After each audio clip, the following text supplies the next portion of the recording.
Olá, vestibulandos, eu sou o professor Rogério, vou resolver com vocês o vestibular 2013 do Direito GV, as questões de artes e questões contemporâneas.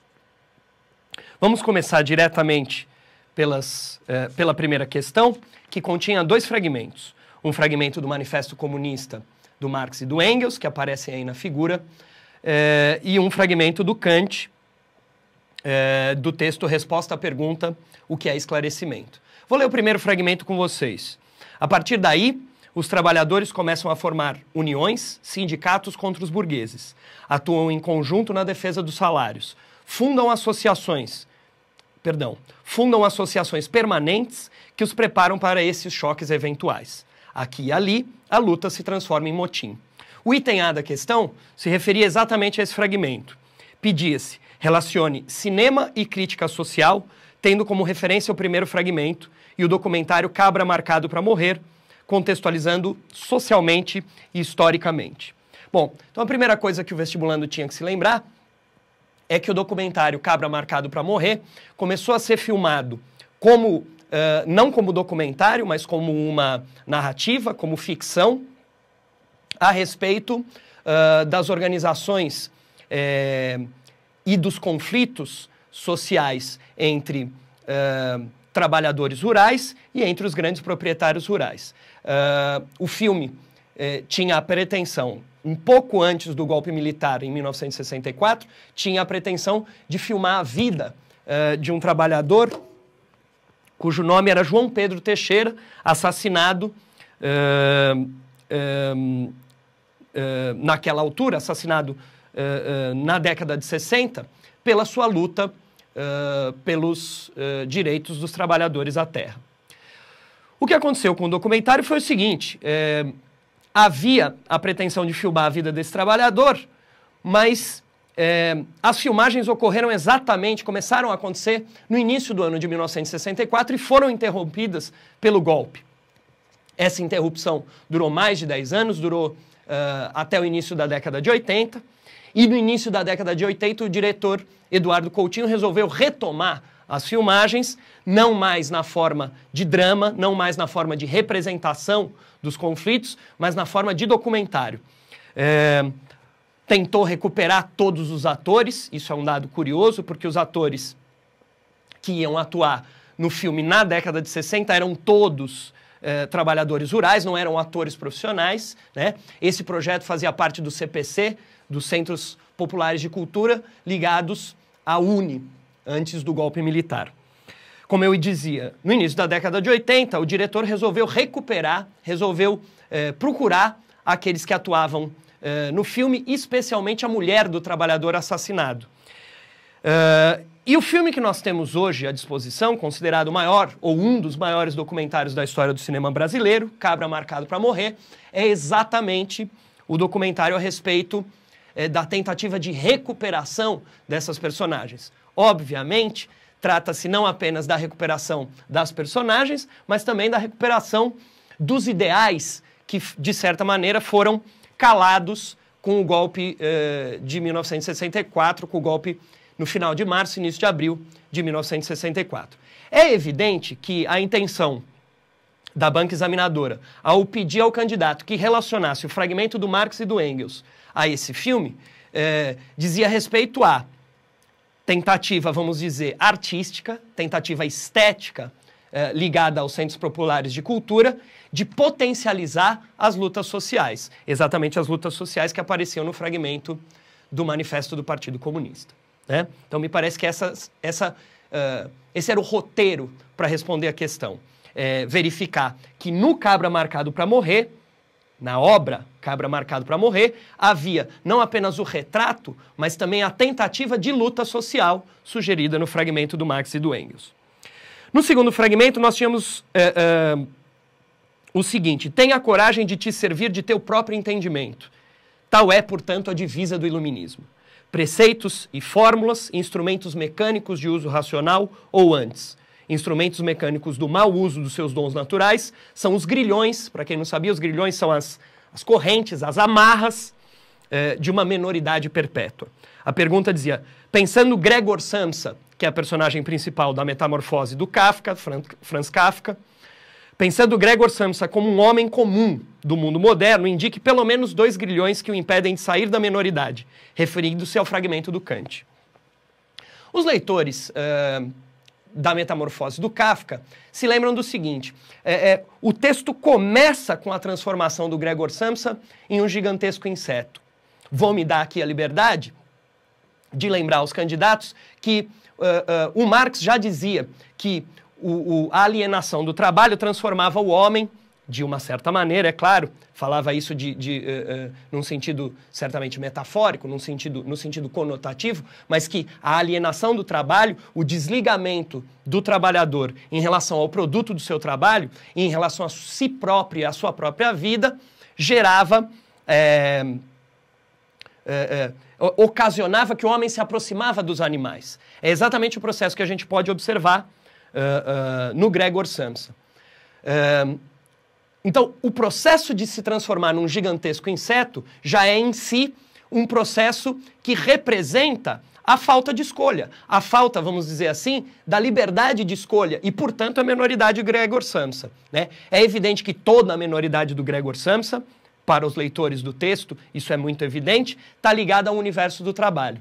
Os leitores da obra sabem muito bem que Gregor Samsa está completamente, no início da obra, especialmente, ele está apavorado pela presença do gerente, que vai buscá-lo em casa, e a mãe justifica. Olha, o Gregor é um bom trabalhador, o Gregor é um bom vendedor, exatamente porque ele passa todas as horas de folga investigando os horários do trem, de maneira que ele possa trabalhar melhor. Ou seja, toda a vida do Gregor é destinada ao trabalho e a mais nada. Ele não tem diversão nenhuma, ele não tem...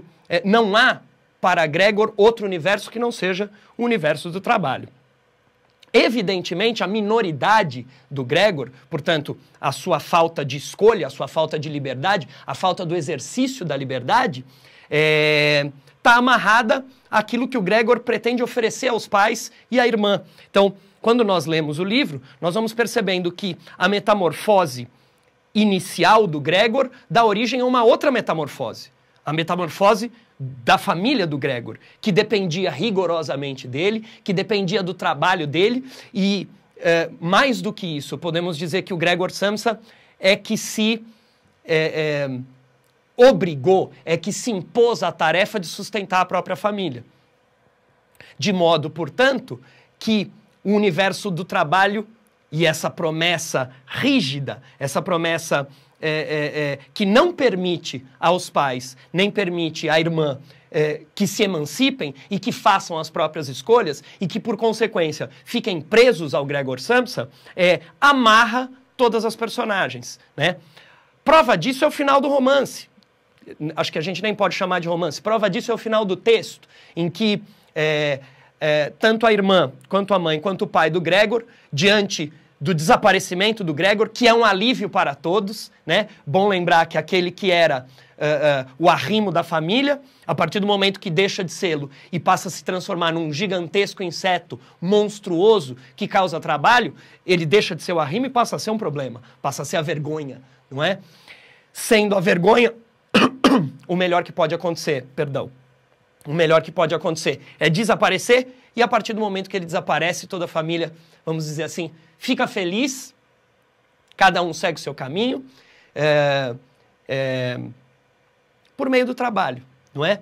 Então, acho que o roteiro para responder a essa questão, o roteiro para responder a questão que pedia a relação entre o texto do Kant, o fragmento de texto do Kant e a metamorfose do Kafka, estava exatamente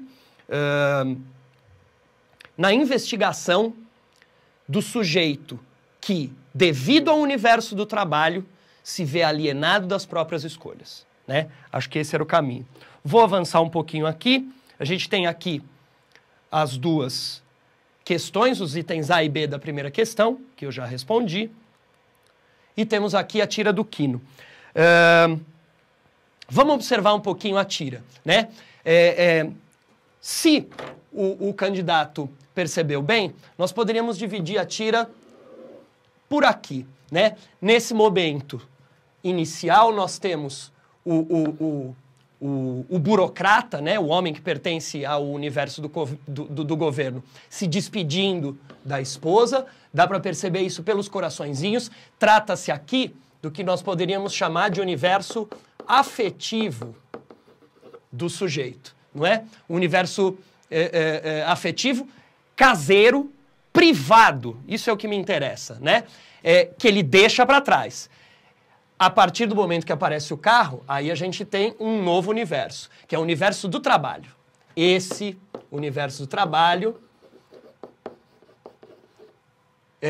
não exigia grande atenção nossa, porque se nós lêssemos a tira, nós íamos perceber, nesse quadrinho especialmente, e nesse aqui, que estamos diante de um funcionário público que troca favores, né? Um funcionário público que nós chamaríamos de corrupto, né? Ele usa o seu poder dentro do universo público em benefício do seu universo privado. Portanto, nós temos aqui, na primeira parte, nós temos o universo do trabalho contaminado pelo universo da corrupção. Trata-se da mistura, se vocês quiserem, do universo público contaminado, como nós vamos ver, pelo universo privado. Porque o que vai acontecer? O mesmo carro que marcava aqui a saída de casa, veja, era o segundo quadrinho. O quadro marcava a saída de casa e marca a chegada em casa. Ele é bem recebido pela criança, é bem recebido pela esposa, né? Tem as coisas carregadas por uma empregada. E na mesa, né, que é a conclusão do quadrinho, ele dá uma bronca no filho dizendo que cotovelo na mesa é muito feio, né? Ora, o que quer dizer isso? Quer dizer o seguinte, que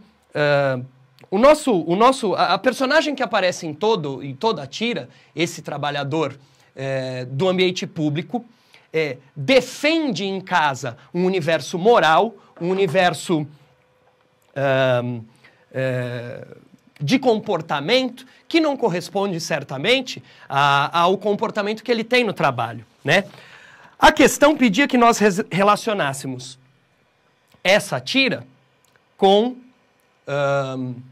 o fragmento do Anthony Giddens, que dizia: não deveríamos conceber a sociedade como dividida em apenas dois setores, o Estado e o mercado, ou o público e o privado.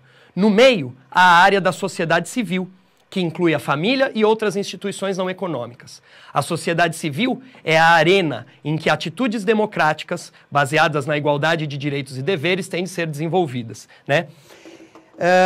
Eu disse muitas vezes aos alunos que fizeram o curso preparatório no CPV que o texto do Anthony Giddens serviu muitas vezes ao longo da nossa preparação para levantar algumas lebres, levantar alguns temas, algumas questões contemporâneas, se nós quisermos relacionar com o nome da prova. E essa talvez seja uma questão premente, vamos dizer assim, no momento atual. Se nós relacionarmos, né, a corrupção que existe no ambiente público, privilegiando interesses privados. A gente tem uma série de escândalos no Brasil, não vou citar nenhum, mas a gente tem uma série de escândalos na história do Brasil que ilustram isso. Como nós temos também crises no exterior, crises fora do Brasil, em que nós temos privilégios públicos permitindo que empresas e, portanto, instituições privadas levem a crises financeiras que podem prejudicar países inteiros, não é? Me parece que esse é o tema fundamental que aparece na tira e é o tema fundamental no texto do Anthony Giddens. A pergunta da GV era maravilhosa. A proposição de Giddens confirma ou desmente os elementos centrais do texto visual? Explique. Esse é o grande mérito do vestibular de Direito na prova de Artes e Questões Contemporâneas da FGV. Exatamente o espírito crítico do texto sugerido no texto do Kant a respeito do iluminismo. O espírito crítico de agentes da história que aparece no texto do Marx e do Engels é exatamente esse espírito que é pedido no vestibular da GV, ou seja, que o candidato não se prenda a fórmulas, que o candidato não se prenda a uma resposta pronta oferecida pelo professor, mas que o candidato responda a partir dos elementos do texto e a partir das leituras que fez e, é claro, a partir do seu próprio repertório de leitura, na sua história pessoal de leitura, que ele estabeleça as relações. Então, na verdade, o que a gente tem aqui é uma pequena proposta de redação. Ela tem um limite um pouco menor, claro, do que o da prova de redação, mas trata-se de uma resposta que não está fechada, né? A resposta vai ser avaliada a partir da competência que o candidato apresentar em relacionar a formulação do Anthony Giddens e dos elementos apresentados pela tira do Quino. De maneira geral, muito breve, aquela análise que eu apresentei inicialmente serve para relacionar a tira com o texto do Giddens, ok? Vamos para a terceira questão, que já está na tela, que era a respeito da canção Domingo no Parque, do Gilberto Gil, em que havia a seguinte formulação. Em Domingo no Parque, Gilberto Gil usa a capoeira, jogo, dança e luta e uma sequência de imagens como recursos para cantar uma história. Leia alguns dos versos, são aí apresentados os versos. Era pedido que o candidato formulasse o enredo da história. O enredo é razoavelmente simples. Eu vou ler aqui exatamente para não perder nenhum detalhe, tá? Em Domingo no Parque, observa-se a luta entre José e João, ambos apaixonados pela mesma jovem, a Juliana. João é trabalhador da construção e é capoeirista, deixa de jogar capoeira para ir para a Ribeira e namorar com Juliana. José, então, um percurso. José é feirante, também vai ao mesmo lugar. Outro percurso no qual eles vão se encontrar. Encantado por Juliana, que se diverte com seu amigo João, José os ataca com uma faca, o que resulta numa morte, e naquela, vamos dizer assim, naquele giro final, né? É claro que os efeitos sonoros da canção sugerem o giro da roda gigante. E, dizendo isso, já estou respondendo o item B, que perguntava, essa canção dialoga com que tipos de artes? Dê pelo menos 2 exemplos e justifique-os. O mais fácil de observar era o cinema, né? Então a gente tem uma sequência de imagens, e essa sequência de imagens podem lembrar, evidentemente, uma composição cinematográfica composta de diversos cortes. Então a gente teria primeiro uma cena com José, depois uma cena com João, cada um em seu ambiente de trabalho, depois a cena da capoeira, depois a cena do encontro com Juliana, depois a cena da luta, depois a cena da morte. Então a gente tem uma sequenciazinha de imagens, né? Digamos assim, que o recurso sonoro, a canção em si, compõe uma espécie de trilha sonora desse filminho que vai passando na nossa cabeça conforme a gente vai ouvindo a canção. Essa era uma relação mais evidente. Nós poderíamos dizer também que o Domingo no Parque se relaciona com a pintura, na medida em que a gente tem uma sequência de imagens e há um trabalho com a cor, né? Especialmente no final da canção, existe a relação entre a cor do sorvete de morango, o sangue que corre. Então a gente poderia relacionar esses jogos de cor com a pintura.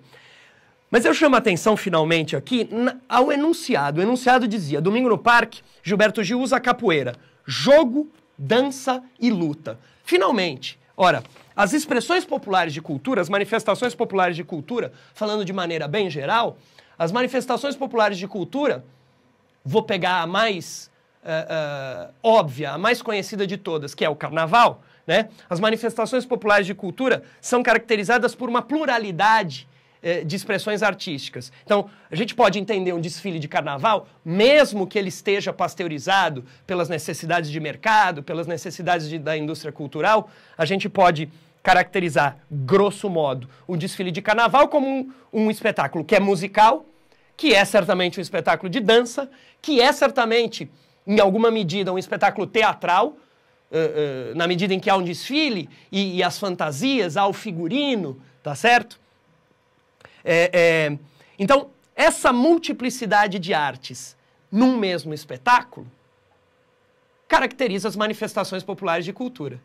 Ora, a canção de Gilberto Gil, em alguma medida, se aproxima de manifestações populares de cultura, por exemplo, como o carnaval. É evidente que a canção popular, né, é, em si, já uma expressão artística híbrida, na medida em que ela tem dois planos, né? O plano da letra e o plano da melodia, sem falar nos arranjos, etc. e tal, né? Basicamente a letra e a melodia, em que a letra é encadeada segundo a melodia. Isso já é uma expressão híbrida e, portanto, já uma expressão popular de cultura. É evidente que eu estou fazendo observações genéricas, né? O espaço que o candidato tinha era razoavelmente reduzido, então minha intenção foi apenas lançar as linhas gerais da resposta que poderia ser oferecida. Com essa resposta, eu quero concluir a minha fala sempre, né? Tenho feito questão de fazer isso anualmente, elogiando o vestibular do Direito GV. Em si, pela estrutura do vestibular, que privilegia as questões escritas, privilegia não, que só tem questões escritas e que, por isso, privilegia os candidatos cujo espírito crítico, cuja competência de escrita, cuja capacidade de argumentação é maior.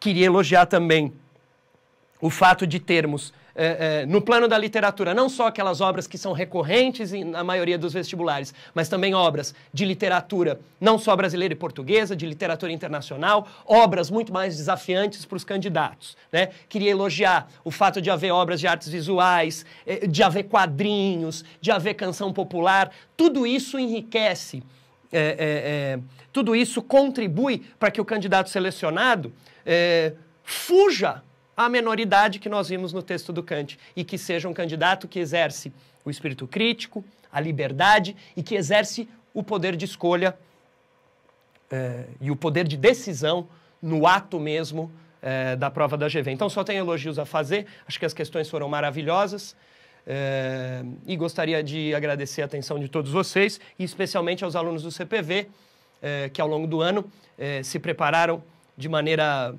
de fato, preciso dizer,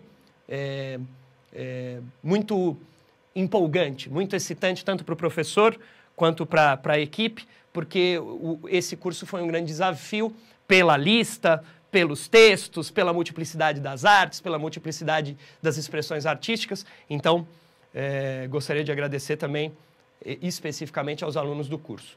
Muito obrigado e até a próxima.